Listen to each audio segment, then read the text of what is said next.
Well, today, the Senate held a hearing to address what the U.S. views as worldwide threats.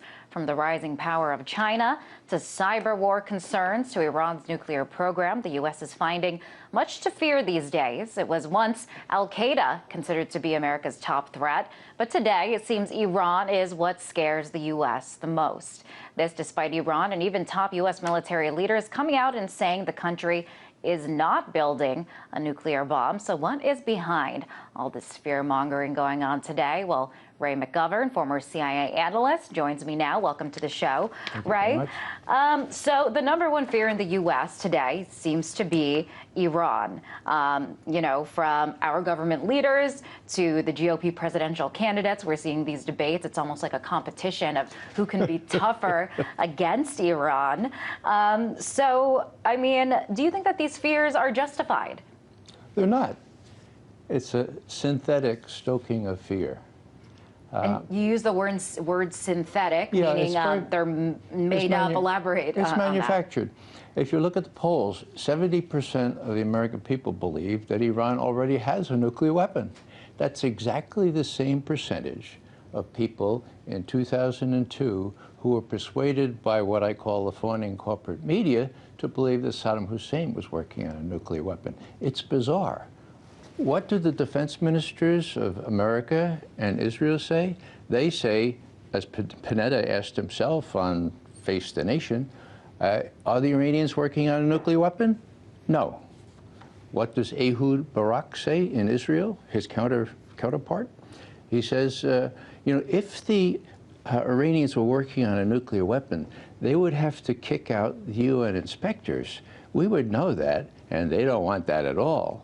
They are not working on a nuclear weapon. They have not yet decided to do so. So the facts are that the two defense ministers, both intelligence agencies, say, the way they say it is, they have not yet decided to do a nuclear weapon. Well, that means that they're, I mean, simple English means they're not working on a nuclear weapon. Now, Clapper,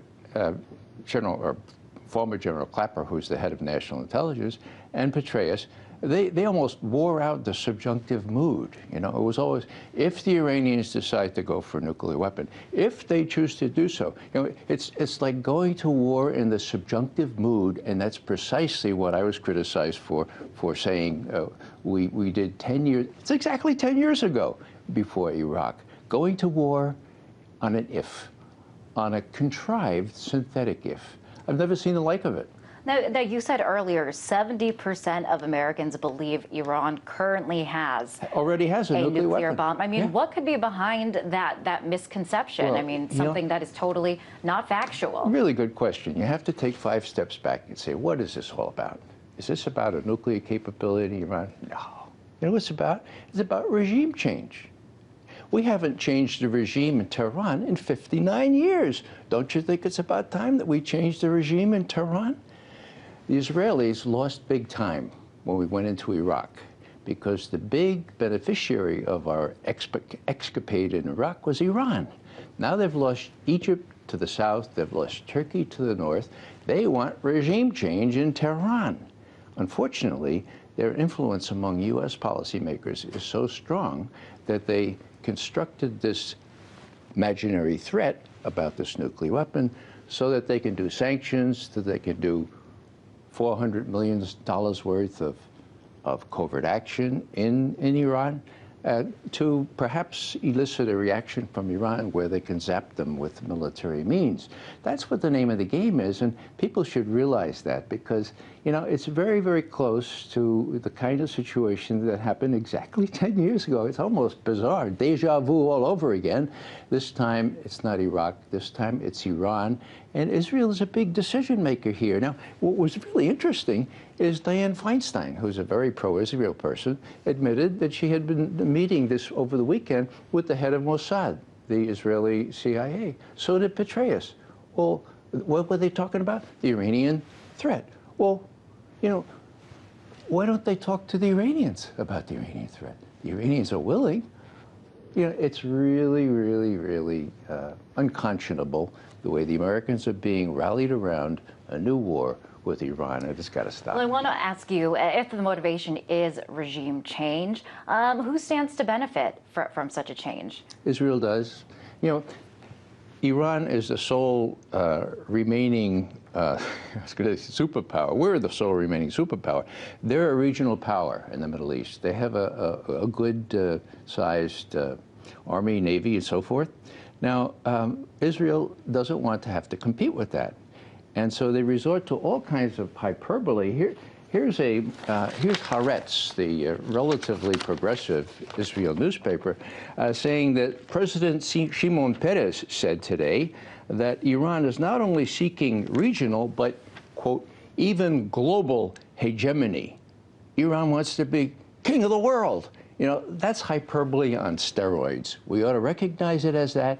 We ought to put it in perspective.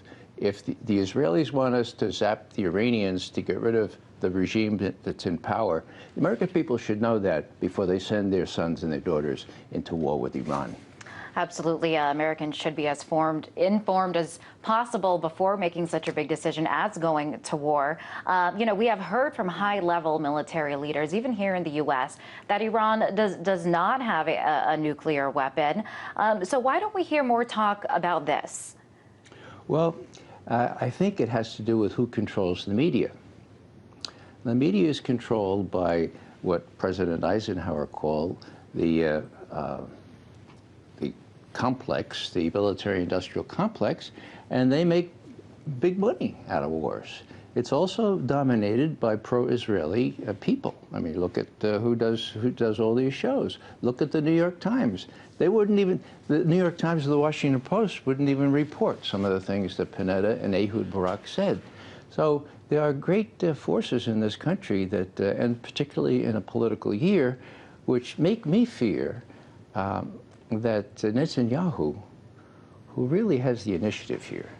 Don't think for a second that Obama has the initiative. Netanyahu has the initiative. He thinks that our president will just kind of sit back and say, oh, darn, if they attack Iran and we get involved in that. If he thinks that, he's going to do it. And what I would appeal for is an overt, outspoken statement by the President of the United States saying, look, Ehud Barak and Bibi Netanyahu, if you do this, don't count on us to pick up the pieces, because there are going to be a lot of pieces. Even a previous Mossad director in Israel has warned that this could be the end of the state of Israel, and I think that could be. Right. Thank you so much for coming on the show and weighing in on this interesting perspective. That was former CIA analyst Ray McGovern.